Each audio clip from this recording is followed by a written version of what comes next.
Hello প্রিয় বন্ধুরা, কেমন আছো? আশা করি সকলেই ভালো আছো। আবারও চলে আসলাম নতুন একটি গল্প নিয়ে। গল্পটি শেষ পর্যন্ত শুনলে তোমাদের দাঁড়িয়ে যাবে। বাড়িতে মা আর ছোট একটা বোন আছে। বাবা মোশাররফ হোসেন অনেক আগে মারা গেছে। আমি তখন 9-এ পড়ি আর ছোট বোনটা 5-এ। তখন থেকে মা নিজে সংগ্রাম করে সংসার চালিয়েছে। ঘরে বসে সেলাই মেশিন দিয়ে মানুষের কাপড় বানিয়ে বানিয়ে আমাদের ভরণ পোষণ করেছে।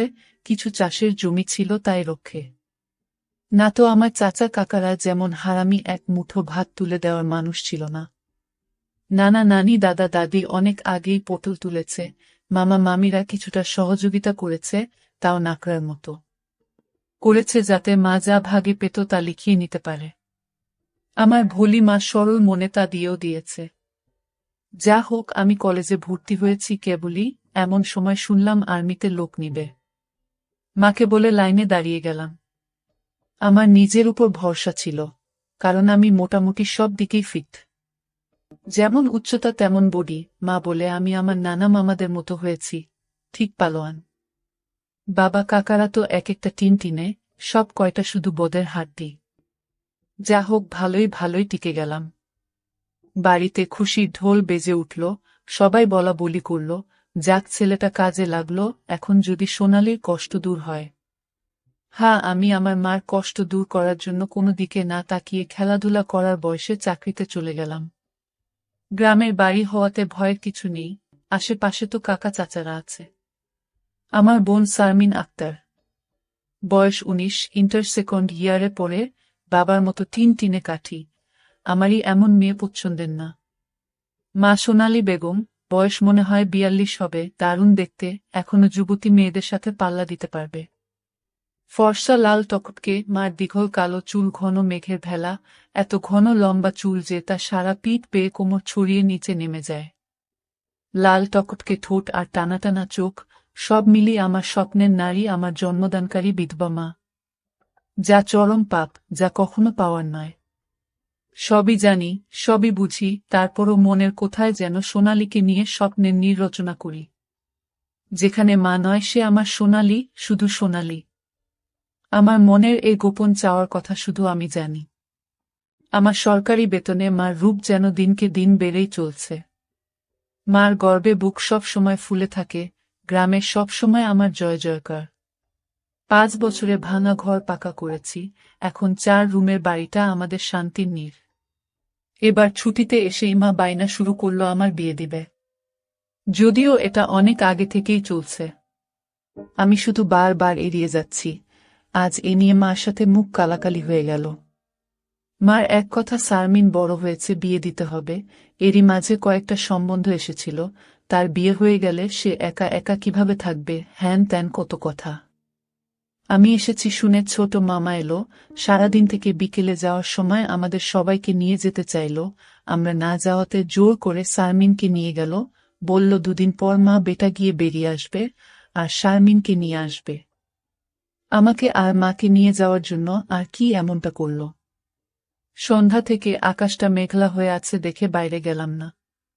না হলে 2 দিন থেকে এসে সন্ধ্যার পর বন্ধুদের সাথে আড্ডা মারতে বেরিয়ে পড়ি। আজ গেলাম না দেখে মাও খুব খুশি। গরম গরম পকোড়া ভেজে দিল। বিছানায় বসে মা বেটা মিলে আরাম করে খাচ্ছি। মিশু, হুমা, কাউকে পছন্দ করিস? আমি মার মুখের দিকে তাকিয়ে মুচকি মুচকি হাসছি। বল না পছন্দ করিস, করলে এতদিন তুমি জানতে না। তবে হ্যাঁ, একজনকে খুব ভালো লাগে, এবং এও জানি তাকে আমি পাবো না। কেন পাবি না? আমার ছেলে কি দেখতে খারাপ? কোনো লাট সাহেবে বেটি সেরে? হা হা। তুমি দেখি রেগে গেলে। রাখবো না, এমন সোনার ছেলে আমার। আর কি না, বল তুই কে সে? বাদ দাও মা, আমার যাকে ভালো লাগে তার কথা দুনিয়ার কাউকে বলতে পারবো না, শুধু খোদাকে ছাড়া। মা আমার এমন গম্ভীর কথা শুনে অবাক হয়ে চেয়ে রয়েছে। এটা কি কথা রে বাবা? আমাকে বলতে না পারিস তোর ভাবি মানে রাসেলের বুয়ের কাছে বলিস তুই? না মা, তা না, তুমি আমার সবচেয়ে বড় বন্ধু। তোমাকেই যেহেতু বলতে পারছি না, সেখানে বলতে গেলে তারা তো আমাদের শত্রু, তাদের বলতে যাব কেন? তাহলে বল না, কে সে? কোথায় বাড়ি? কোনো বাড়ির মেয়ে? আমি চুপ করে বসে রয়েছি। মা অনেকক্ষণ আমার উত্তরের অপেক্ষায় থেকে মুখ গোমরা করে চলে গেল। ঘন ঘন বিদ্যুৎ চমকাচ্ছে, আকাশটা কালো হয়ে আছে, রাতের তারাগুলো না জানি কোথায় ডুব দিয়েছে। আমি জানালার গ্লাস খুলে দিয়ে ঠান্ডা হাওয়া গায়ে মাখছি। হাত বাড়িয়ে ব্যাগটা নিয়ে খুললাম, সিগারেটের প্যাকেটটা বের করে একটা ধরিয়ে টানছি। প্যাকেট রাখতে গিয়ে মোবাইলের বক্সটার কথা মনে পড়ল। সারমিনের জন্য যা যা এনেছিলাম সব দিয়েছি, শুধু মারগুলো দেওয়া হয়নি। চেয়েছিলাম দিতে, এমন সময় ছোট মামা এলো তাই আর দেওয়া হয়নি। নতুন অ্যান্ড্রয়েড সেট, মা খুব খুশি হবে। আরেক বক্সে একটা স্বর্ণের চেইন, মার যেটা ছিল সেটা আমার এসএসসির ফর্ম ফিলআপের সময় বিক্রি করে দিয়েছিল। তখন থেকে মার গলা খালি। আরও কয়েকটা জিনিস আছে মার জন্য। আয় খেয়ে নে, ঝড় আসতে পারে, কারেন্ট চলে গেলে খেতে ঝামেলা হবে। আমি তাড়াতাড়ি সিগারেটটা জানালা দিয়ে বাইরে ফেলে দিয়ে বললাম, হা দাও। কি লজ্জা, মা সিগারেট খেতে দেখে নিল, জানে আমি খাই, তবে এভাবে দেখিনি কখনো। ঘরে বসে সিগারেট খাওয়াটা ভুল হয়ে গেছে, সারা ঘরে সিগারেটের ধোঁয়া। মা বেটা খেয়ে দিয়ে উঠলাম। মা, বলো, আমার রুমে এসো তো একটু। তুই যা, থালা বাসনগুলো গুছিয়ে আসছি। আমি রুমে এসে শুয়ে রইলাম। মা আধা ঘন্টা পর হাত মুছতে মুছতে এলো। কিরে বাবা? আমি উঠে মার হাত ধরে খাটে নিয়ে বসালাম। ব্যাগ থেকে এক এক করে শাড়ি, ব্লাউজের কাপড়, ছায়ার কাপড়, একটা বাদুর বোরকা, দুটো ওড়না, একটা শীতের জামা, চাদর এবং আরও একটা প্যাকেট দিলাম। প্যাকেটটা দিলাম ভয়ে ভয়ে, কারণ ওতে দুশের ছোট জামা কাপড় আছে, জানি না দেখার পর কি বলবে। এত কিছু কি জন্য এনেছিস? তোর কি বুদ্ধি শুদ্ধি হবে না কখনো? প্রতিবারই এত কিছু আনা লাগবে? আহ থামো তো তুমি, যা লাগে তা আনবো না। এটাতে কি রে? না, ওটা এখন খুলবে না, তোমার ঘরে গিয়ে খুলবে। আর প্লিজ রাগ করবে না। কি আছে এতে, তা তুমি খুলে দেখে নিও। আর হ্যাঁ, আরও কিছু আছে, এই বলে মোবাইলটা দিলাম। একটা থাকতে আরেকটা এত দামি মোবাইল, তোমার চেয়ে কেন কিছু দামি নয় আমার কাছে, এই বলে গালে একটা হামি দিলাম। মাও আমার কপালে হামি দিল। চোখ বন্ধ করো তো। কেন রে? আহ বন্ধ করো না একটু। মা হেসে দিয়ে চোখ বন্ধ করল। আমি চেইনটা মার গলায় পরিয়ে দিলাম। এখন চোখ খুলো মা। মা চোখ খুলে স্বর্ণের চেইনটা দেখে হুহু করে কেঁদে দিল। না মা, না, কাঁদবে না, প্লিজ মা, কেঁদে না, তোমার মুখে হাসি দেখব বলে নিয়ে এসেছি, সেখানে তুমি যদি কাঁদো তাহলে আমার খুব কষ্ট হবে মা। না রে বাবা, কাঁদছি না, তুই বুঝবি না এটা কিসের কান্না। খুশি হয়েছ মা? হ্যাঁ রে বাবা, অনেক খুশি হয়েছি। এই বলে মা দাঁড়িয়ে উঠে আমাকে ধরল। আমি তো কেঁপে উঠলাম। মা কখনো এভাবে আমাকে ধরেছে বলে মনে পড়ে না। ইস কি নরম, কি সুন্দর ঘ্রাণ, ও দুটো আমার বুকে পিষ্ট হচ্ছে। মা অনেকটা খাটো হওয়াতে তার মাথাটা আমার থুতনির নিচে, চুল থেকে সুবাস এসে নাকে লাগছে। নাক মুখ ডুবিয়ে দিলাম চুলে। ধীরে ধীরে আমার ওটা শক্ত হচ্ছে। মন চাচ্ছে হাত দুটো আরেকটু নিচে নিয়ে রাখি, তবে সাহস পাচ্ছি না। মা আমার যা রাগী মানুষ, ছোটবেলায় কত বেতপিটা করেছে তার হিসাব নেই। মার মুখটা দুহাত দিয়ে ধরে কপালে একটা হামি দিলাম। আর কখনো কাঁদবে না মা, আমি যেন তোমার চোখে পানি না দেখি। আচ্ছা বাবা, আর কাঁদব না। তো যাও, লাল তাঁতের শাড়িটা পরে দেখাও তো, দেখি কেমন লাগে আমার মাকে। যা পাগল, আমি বিধবা মেয়ে লোক, এমন লাল টকটকে শাড়ি পরলে মানুষে কি বলবে? কি বলল তাতে তোমার কি যায় আসে? আর এখানে মানুষ আসবে কোথা থেকে? মানুষের সামনে না পড়তে চাইলে পড়ো না, এখন আমাকে তো পরে দেখাও। আমার খুব মন চাইছে সাজুগুজু করে কেমন লাগে দেখতে। তাই আমার বাবা এনেছে, আর আমি পরব না তা কি হয়? তবে মানুষের সামনে কখনো পড়তে বলিস না রে। ঠিক আছে মা, আমি শুধু আমার সুন্দরী মাকে দু চোখ ভরে দেখতে পেলেই হলো। যা দুষ্টু, মাকে কেউ সুন্দরী বলে? হা হা, তাই? তাহলে কি বলবো গো? হি হি, তুই জানিস কি বলবি। বেয়াদবি নিও না, প্যাকেটে যা আছে তাও পড়ো। কি আছে রে এতে? যাও খুলে রাখো। মা চলে গেল। আমি পিছন থেকে দেখে মুগ্ধ হয়ে গেলাম। এ মহিলার কি কখনো যৌবনে ভাটা পড়বে না? প্রায় 15 মিনিট পরে মা এলো। অসম্ভব, এ কাকে দেখছি আমি?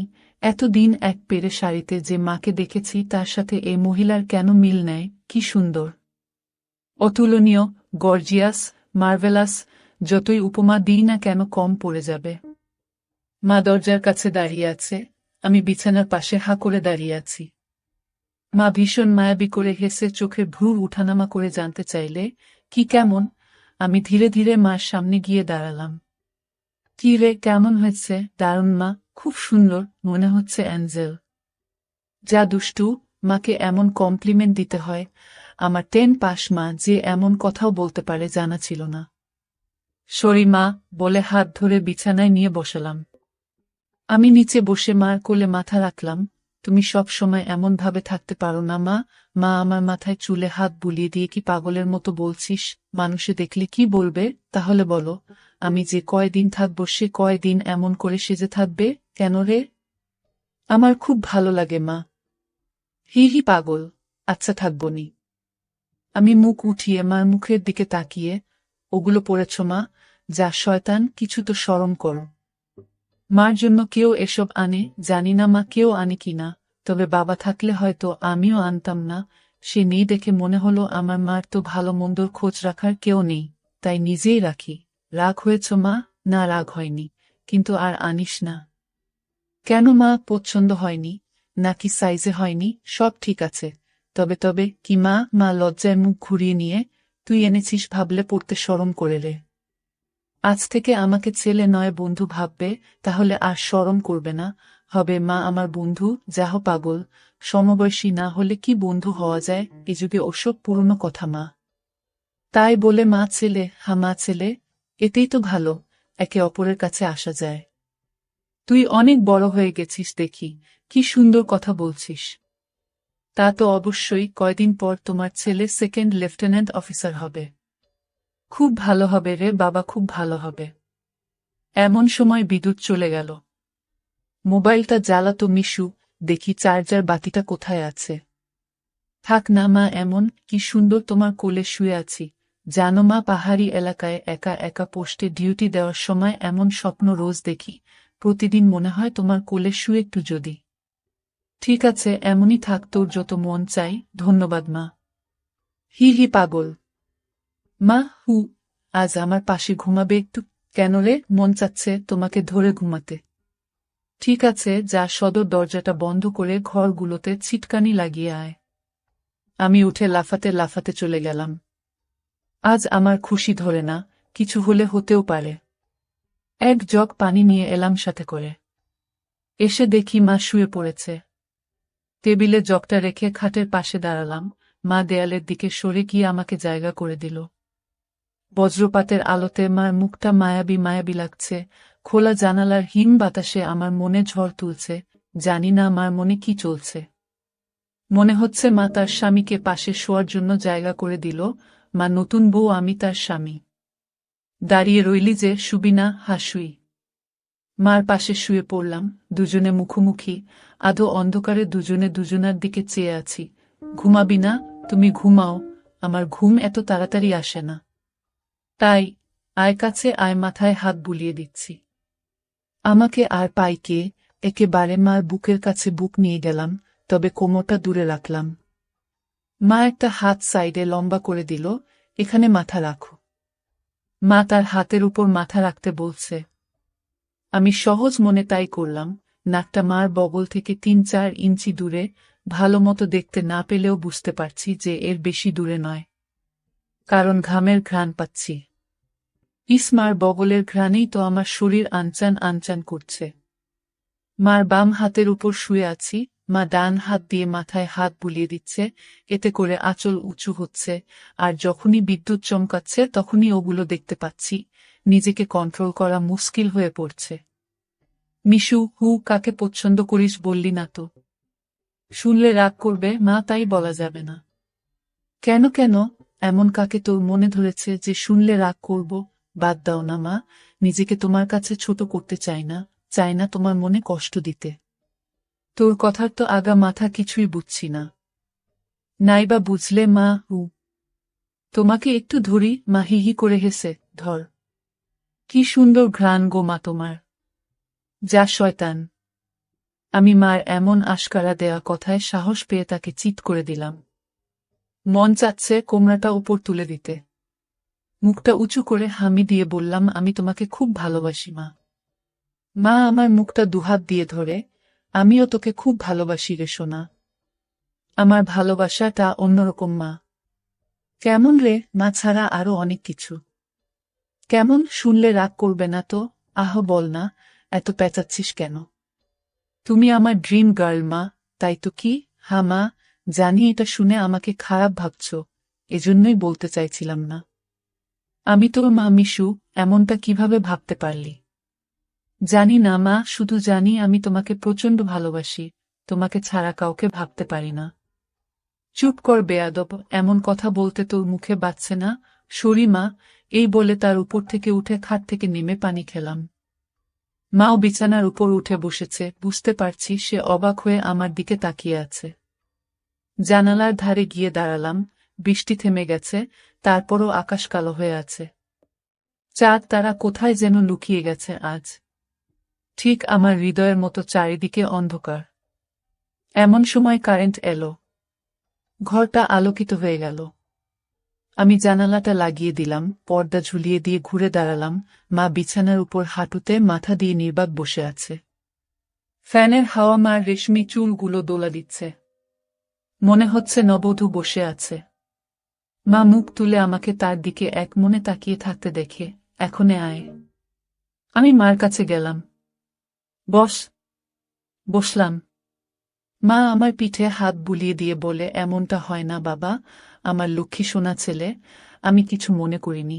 আমি জানি তোদের বয়সের ছেলেদের ফ্যান্টাসি হয় খালা চাচিরা, তবে মাকে নিয়ে ফ্যান্টাসি রচনা করা একটু বেশি হয়ে যায়। সরি মা।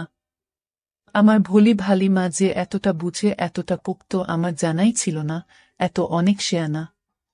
ঠিক আছে, চেষ্টা কর আমার উপর থেকে মনটা সরিয়ে অন্য দিকে নিতে, বিয়েটা করে নে, দেখবি সুন্দরী বউ পেলে মাকে ভুলে যাবি। আমি মাথা নিচু করে, পারবো না মা, প্লিজ, নিজের সাথে অনেক লড়াই করেছি, আমি ক্লান্ত মা, কিছুতেই তোমাকে মন থেকে সরাতে পারি না। কেন রে, কি এমন পাস আমার মাঝে? আমি মুখ তুলে মার মুখের দিকে তাকিয়ে, জানি না মা, শুধু জানি তুমি আমার সব, তোমার কথা চিন্তা করলেই আমার কি তোর পাগল হয়ে যায় মা। মা মুচকি হেসে, ও কিছু না, নিষিদ্ধ জিনিসের প্রতি টান একটু বেশিই হয়, আমি তো বুড়ি হয়ে গেছি, তুই যেমনটা ভাবিস তেমনটা আমি আর নেই। মার এমন কথা শুনে আমি কেঁপে উঠলাম। মা কি ইশারায় আমাকে বুঝালো যে তার জিনিসপত্র আর আগের মতো নেই, দেখলে আমার পছন্দ হবে না? দেখ বাবা, এক একজনের এক একজনকে ভালো লাগে, তাই বলে কি তাকেই নিজের করে পেতে হবে এমন কেন কথা আছে? অন্য কেন মা হলে এসব কথা শোনার সাথে সাথে চিৎকার চেঁচামেচি করে বাড়ি মাথায় তুলত, আমি কিন্তু তা করছি না, কারণ তুই আমার একমাত্র ছেলে, নারী ছেঁড়া বাঁধন, তোকে আমি অনেক ভালোবাসি, তাই বলছি আমার ভালোবাসার মর্যাদা রাখতে বিয়ে করে নে বাবা, দেখবি ধীরে ধীরে আমার থেকে মন বোমার দিকে চলে গেছে। ধন্যবাদ মা, তুমি আমার কথা মন দিয়ে শুনেছ এবং যুক্তি দিয়ে ভালো মন্দের বিচার করেছ বলে। তবে লজ্জা না করে বলছি মা, এর আগেও আমি দু একটা মেয়ের সাথে মিশেছি, তারা শুধু সুখ পেয়েছে আমার কাছে, আদর ভালোবাসা একটু পায়নি আমার কাছ থেকে। এমনকি আমার নিজেরও হয় না যতক্ষণ চোখ বন্ধ করে তোমাকে না ভাবি। যখন সেসব মেয়েদের জায়গায় তোমাকে কল্পনা করি তখন আমি আর নিজের মাঝে থাকি না, সুখের সাগরে ভেসে যায়, কেবলমাত্র তখনই হয় আমার। তুই তো অনেক দূর এগিয়ে গেছিস তাহলে? আমি অনেক আগে থেকেই বুঝতে পেরেছিলাম যে আর চোখে লুকিয়ে লুকিয়ে আমাকে দেখিস, ভাবতাম শয়তান ছেলে পুলে, আর একটু বড় হলে সমবয়সী মেয়েদের সাথে মিশলে ঠিক হয়ে যাবে, কিন্তু এখন দেখছি তা না, তোর দেখি বয়স্ক মহিলাদের ভালো লাগে। এতক্ষণ মার সাথে এত খোলামেলা কথা বলতে পেরে নিজেকে অনেক হালকা লাগছে, সাহস করে মাকে ধরে শুইয়ে দিলাম। মা চুলে হাত বুলিয়ে দিচ্ছে।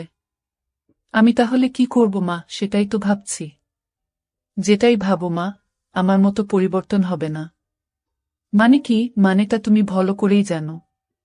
মার কণ্ঠে এবার সত্যি সত্যি রাগের আওয়াজ পেলাম। তাই বলে সারা জীবন বিয়ে করবি না, নাকি ছেলে হয়ে মাকে বিয়ে করতে চাস? মা যে এমন কথা ঠাস করে বলে বসতে পারে তা আমি চিন্তাই করিনি। আমি বললাম, বিয়ে না করতে পারলেও তো তুমি আমার হতে পারো। এটা কি মামা বাড়ির আবদার নাকি? ছি ছি মিশু, এমনটা বলতে তোর মুখে বাঁধল না? তাহলে সারা জীবন ছেলেকে এভাবেই দেখতে পাবে মা। তোমার এই মিশু কখনো বিয়ে করবে না। মার চোখে জল টলমল করছে। আমি হাত দিয়ে তা মুছিয়ে দিলাম। আমি তো এমন কিছু করিনি মা। তাহলে তুমি কাঁদছো কেন? আমরা দুজন জাস্ট আলাপ করছি। মা অনেকক্ষণ চুপ থেকে শুন বাবা, লজ্জা শরমে মাথা খেয়ে বলছি, তোর কষ্ট আমি দেখতে পারবো না। আর বয়স্ক মহিলাদের কাপড় চোপড়ের উপর থেকেই কেবল ভালো লাগে, খুললে নয়। তুই যদি চাস তাহলে আমাকে সেভাবে একবার দেখে নে, তাও তুই মতো পরিবর্তন করো। তবে শুধু দেখতে পাবি, কিছু করতে পারবি না। মার মুখে এমন কথা শুনে আমি আর দুনিয়াতে নেই। বল রাজি। আর যদি আমি দেখে আরো বেশি আকর্ষণ অনুভব করি তাহলে? আমি বলতে চেয়েছি যে আজ আমাকে দেখো, আর আগেও তো তুই অন্যদের দেখেছিস, তাহলেই তফাৎটা বুঝতে পারবি। আমার মনে হচ্ছে আমার মতো মার মনের ভিতরেও কিছু আছে, নয়তো দেখার কথা। আমি তো কিছু বলিনি। মা নিজ থেকে দেখতে দিতে চাইছে যে। রাজি? হ্যাঁ রাজি। যা, বড় লাইটটা বন্ধ করে ছোট লাইটটা জ্বালিয়ে আয়। মনে মনে ভাবলাম, কি সৌভাগ্য, আজ তো আমার পোয়া 12 লেগে গেছে। নীল বাতিটা জ্বালিয়ে খাটের পাশে দাঁড়িয়ে রইলাম। মা উঠে দাঁড়ালো। ধন্যবাদ মা, আমার স্বপ্ন পূরণ করার জন্য। তোর জন্য আমি সব পারি রে, শুধু কথা দে সব দেখে নিয়ে মাকে ভুলে যাবি না তো, বা ভুল বুঝবি না তো। কি বলছো মা? তুমি আমার মা, আমার স্বপ্নের রানী, আমার ফ্যান্টাসির জগৎ, সব কিছুই তুমি। তোমাকে ভুলে গেলে তো নিজেকেই ভুলে যাওয়া হয়। কথা দিলাম মা, জীবন থাকতে তোমার অবাধ্য হব না। ভুল বুঝা বা ভুলে যাওয়া তো দূরের কথা। আমি বললাম, কিছু মনে করো না মা, আমি কি ছুঁয়ে দেখতে পারবো? মা আমার চোখের দিকে তাকিয়ে, আমি তোর মা মিশু। হ্যাঁ মা, তুমি আমার মা এবং আমার স্বপ্নের রানীও। আমি পিছন দিকে গিয়ে শাড়ির আঁচলটা ফেলে দিলাম।